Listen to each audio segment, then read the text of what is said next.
Imagine a living room at night. The air is heavy, thick with a stillness we have forgotten how to inhabit. No blue light bleeds from a corner. No news anchors speak from the air. No digital hum vibrates against the floorboards. Just silence. It is a vacuum, a space waiting to be filled. For centuries, the walls held nothing but shadows. We sat in the dark, tethered to the immediate, unable to see beyond the reach of our own eyes. But the human mind is a restless engine. It chafes against the boundaries of distance. It demands to see over the horizon. Somewhere in the late 19th century, the gears of history began to turn. The silence was about to be shattered. They were not just building machines. They were preparing to weave a new reality. The darkness was about to flicker. The world was about to change. It started with a single question. How do we break an image into pieces and make it whole again? The year is 1884. In a cramped room in Germany, Paul Nipkow sits at a heavy wooden desk. Before him lies a simple metal disc. He picks up a punch, his hand steady, and begins the work. He mocks the metal, then strikes. One hole, then another. He punches them in a precise spiral, working from the outer edge toward the center. It is a slow, rhythmic process of trial and error. The metal groans under the pressure. He finishes the pattern and mounts the disc to a small motor. He flips the switch. The disc spins, blurring into a silver circle.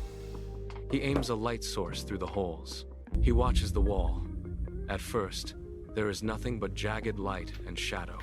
The image is a mess. This time, a shape emerges. It is faint, flickering, and distorted, but it is there, a line of light. Decades passed in the shadow of that first flickering wall. The year is now 1926. The scene shifts to a laboratory, a space crowded with the debris of ambition. John Logie Baird stands before a machine that looks more like a collision of clockwork than a window to the world. It whirs with the sound of spinning gears, a rhythmic, metallic heartbeat that fills the cramped room. Neon lamps pulse with a steady, orange glow, casting long, sharp shadows against the workbench. Baird reaches out, his hand hovering over a heavy switch. He flips it. The machine groans, the gears bite into one another, and the air hums with electricity.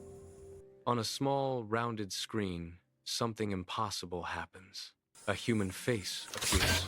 It is distorted, a collection of pulsing lines and shifting shadows, but it is unmistakable. It moves. It blinks. It exists in the present moment, captured and transmitted across the room in real time. This is not a ghost of a static object. It is a living broadcast.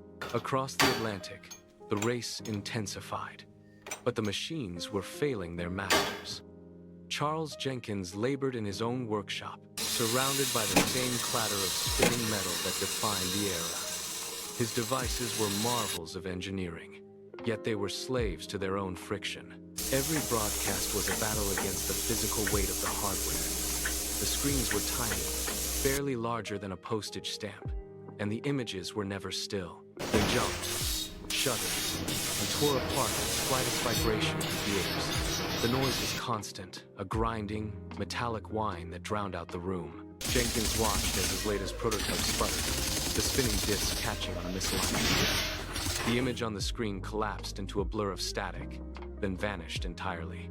Smoke drifted from the motor, smelling of ozone and burnt oil. It was the same story everywhere. These mechanical systems were reaching their absolute limit. The gears were too slow, the light was too dim, and the synchronization was a fragile illusion that shattered under the slightest pressure. The inventors looked at their machines and saw the same truth. They were trying to capture the speed of light with the clumsy tools of the industrial age. In 1927, the focus shifted to a quiet laboratory in San Francisco. Philo Farnsworth stood before his workbench, staring at the spinning discs that had defined the era. He reached out and stopped the motor. The grinding noise died instantly. He picked up a glass tube, a vacuum-sealed vessel that held no moving parts. This was the cathode ray tube. He pointed it toward a screen, his hand steady, his mind tracing the path of an invisible beam. He connected a series of wires to a camera, a device that did not rely on gears or friction. He flipped a switch. Inside the tube, an electron beam ignited. It moved with the speed of light, tracing lines across the screen with impossible precision. There was no glowing of metal, no vibration, no mechanical stutter, just the silent, instantaneous flow of electricity. The image appeared, sharp and stable, reconstructed from raw energy. Across the country, Vladimir Zworykin raced to perfect a similar design, but the breakthrough had already occurred. The era of the spinning disc was over. Farnsworth watched the screen, the light reflecting in his eyes, knowing he had bypassed the physical world entirely. The race was won by the one that moved with the speed of thought. By 1936, the dream of the inventors finally reached the public. The BBC launched the world's first regular television service, and for a brief, flickering moment, the future seemed to arrive in living rooms. Families gathered in small, dimly lit spaces, eyes locked on tiny, rounded screens that pulsed with live performances. It was a fragile connection, a window into a world that felt suddenly smaller. But the rhythm of progress was shattered. In 1939, the global landscape shifted. The war arrived, and with it, a cold, absolute priority. Factories that had been assembling the delicate components of television sets were ordered to stop. The assembly lines were stripped bare. Workers replaced the glass tubes and copper wires with heavy-duty radio transmitters and communication gear for tanks. The order was clear. The nation needed voices on the battlefield, not images upon. One by one, the broadcast stations went silent. The transmitters were powered down, the signal was cut, and the screens across the country flickered out. The glass faces turned cold and dark. When the war ended in 1945, the silence finally broke. Factories that had built radio transmitters for tanks pivoted overnight to meet a new, hungry demand. The public did not just want news. They wanted the world brought into their living rooms. By the 1950s, the television had become the undisputed center of the home. Families moved their heavy furniture, angling chairs and sofas to face the glowing box. It was a ritual. Every day, the house grew quiet as the tubes warmed up and the black and white images flickered to life. It was a window into distant cities, sports stadiums, and variety shows. But the monochromatic world was only the first step. Engineers pushed the limits of the signal, layering red, green, and blue light to mimic the spectrum of reality. Slowly, the gray tones began to bleed away. The screen erupted in color. Suddenly, the grass in a baseball game was vibrant. The stage lights in a musical show glowed with warmth. The television was no longer a novelty. It was a portal. The age of the living room screen had fully arrived, and it was brighter than anyone had dared to imagine. By the 1980s, the television had become a massive, heavy fixture in every home.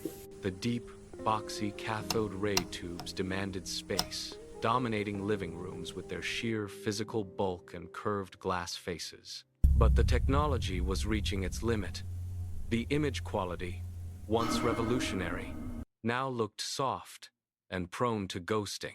Engineers began to look away from the vacuum tube and toward the potential of the digital signal. The shift was not just internal. It was a total redesign of the hardware itself. Heavy glass gave way to thin layers of liquid crystal. The bulky, deep cabinets that had anchored furniture layouts for decades were suddenly pushed aside. In their place, sleek, flat panels emerged. These new screens were light, sharp, and incredibly bright. The transition to LCD and LED technology stripped away the distortion of the past. The image was no longer a fragile signal struggling to survive. It was a precise, digital reality. The evolution did not stop at the wall. As the new millennium dawned, the screen broke free from the living room entirely. The static, wall-mounted display became a gateway to a global network. Today, the television is a portal to the internet, a command center for information, gaming, and instant communication. We no longer wait for a broadcast schedule. We stream, we pause, we we interact. The screen responds to our voices and our gestures, turning the passive experience of the past into an active personal dialogue. We have moved from the flickering, blurry shadows of a spinning metal disc to 8K displays that render reality with billions of pixels, sharper than the human eye can fully resolve. Yet, the most profound change is the scale. The technology that once required a dedicated room and a complex array of vacuum tubes now fits into the palm of a hand. We carry the world in our pockets, accessing the sum of human knowledge through a surface of glass and light. We started this journey by asking a simple mechanical question. How can we send a single image across a room? We answered that question by building a world where distance has no meaning. The screen remains, a constant presence in our lives, but the world it reflects has been fundamentally reshaped. From the first spark of light to the glowing devices today, the journey is complete.